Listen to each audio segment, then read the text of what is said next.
Magda, sans filtre, tu peux enfin dire que tu es qualifié pour les Jeux de Tokyo. Décris-nous, qu'est-ce qui te passe par la tête?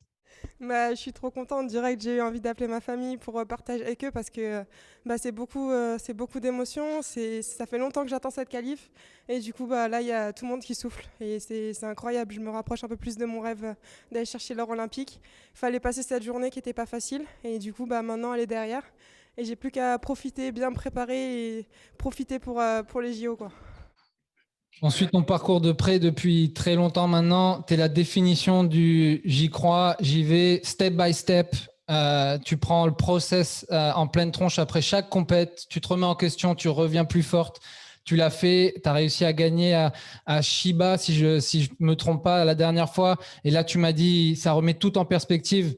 Est-ce que tu peux juste me faire en accéléré justement ton parcours, qu'est-ce qui te revient dans la tête, toutes ces choses-là jusqu'à maintenant, et ça y est, tu peux le dire, on pourra jamais te l'enlever, tu vas au jeu, quoi. Bah déjà merci, c'est vrai que c'est beaucoup de travail. J'ai pas forcément des armes comme la taille ou la longe, donc du coup bah tout repose sur mon travail et sur mon mental. Donc ça demande souvent des remises en question et quand il y a des médailles, bah il faut pas se reposer. Donc du coup c'est beaucoup d'implication de ma part et bah voilà c'est pour ça que quand je gagne, je suis vraiment dans une émotion là. J'ai les mains qui tremblent, je suis vraiment contente et ça y est je vais au JO. C'est trop beau, c'est trop beau. Est-ce que tu peux nous décrire un peu ta journée de compète? Je sais que tu t'es mis dans ta bulle, première fight, deuxième fight, et ce match qui te qualifie. Est-ce que tu peux un peu nous décrire un peu tout ça? Ouais, bah, c'est vrai que j'étais super concentrée. Je me sentais pas forcément stressée. J'avais vraiment envie d'y aller. J'avais envie de. Par exemple, j'ai pas regardé mon tirage et je regardais juste match après match. Donc, premier tour, je savais que je prenais Norvège. Après, j'ai pas regardé mon deuxième tour. Dès que j'ai passé mon deuxième tour, j'ai regardé qui je prenais. Et je me suis basée aujourd'hui. Je me suis dit, je fais match après match. Il faut pas passer à côté d'un match. Donc, j'ai commencé pas très réglé. Puis après mon deuxième tour, j'étais bien. J'étais dans les timings. Et bah, du coup, le match pour la qualif, c'était un peu tendu. Et bah, voilà, je pense que l'expérience a fait un peu la différence, donc je suis contente. Carrément. Est-ce que tu peux nous décrire justement, regarder le combat, les dernières secondes, ça se joue à pas beaucoup.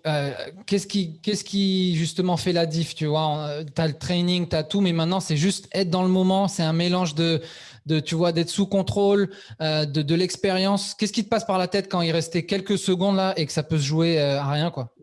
Bah déjà je me disais je veux gagner, c'est simple, je me disais je veux gagner et j'étais super concentrée sur le schéma tactique parce que pour un point je savais qu'elle voulait faire le coup de poing. Du coup je changeais à chaque fois de garde pour pas prendre le coup de poing. Pour aussi mettre un peu de pression, j'essayais de partir avant elle mais sans m'engager. Donc c'était beaucoup de concentration et j'écoutais vraiment tout ce que me disait Rosendo pour être bien focus. Et voilà, je me disais il faut pas que ça me passe, faut pas que je perde ce point donc je voulais vraiment pas aller au point non. Donc voilà, j'étais vraiment concentrée et je pense que l'expérience et ma tête, ça a fait un peu la différence.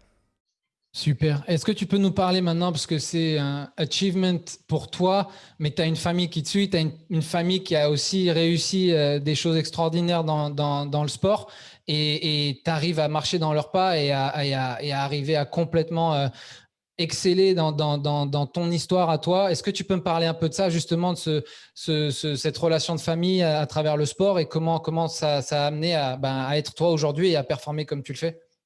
Bah, il y a plusieurs familles, il y a aussi la famille sportive, donc c'était dur de passer juste après Siri et le moins de 58 et de voir que bah voilà, il n'allait pas avoir son quota. Donc je regardais son match d'un œil, de l'autre œil je me disais non, concentre-toi. Donc voilà, on est une famille, on a envie de repartir avec les 4 quotas, donc je suis un peu triste pour lui. Puis après bah, je me disais bon, il faut que je me concentre. Derrière il y a ma maman, il y a tout le monde, on attend ça depuis longtemps ce Tekio, donc voilà, j'ai envie de les rendre fiers, j'ai envie que ça soit notre rêve olympique.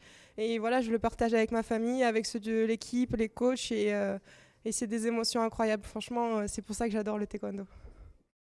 C'est trop beau. Et pour finir, à peu près 80 jours entre maintenant et les Jeux, c'est quoi la marche à suivre? Comment tu optimises ta préparation pour être au taquet le jour J? Bah là, déjà, je vais partir en vacances. J'ai besoin de souffler. Du coup, là, pendant 10 jours, il faut pas me parler, je vais couper. Je pars avec une amie. Du coup, là, c'est téléphone éteint. C'est, voilà, récupère. Je vais récupérer. Je vais pas penser au taekwondo. Et puis après, je vais repartir à fond dans la prépa. Voilà, on va bosser tout ce que je. Enfin, on va essayer de peaufiner mes coups, peut-être apporter des nouveautés. Et puis surtout, bah, prendre du plaisir parce que voilà, les JO, c'est une opportunité ouf et j'ai envie de kiffer. Je pense que le plus dur, c'était d'aller chercher le quota. Et maintenant, j'ai vraiment envie de m'amuser.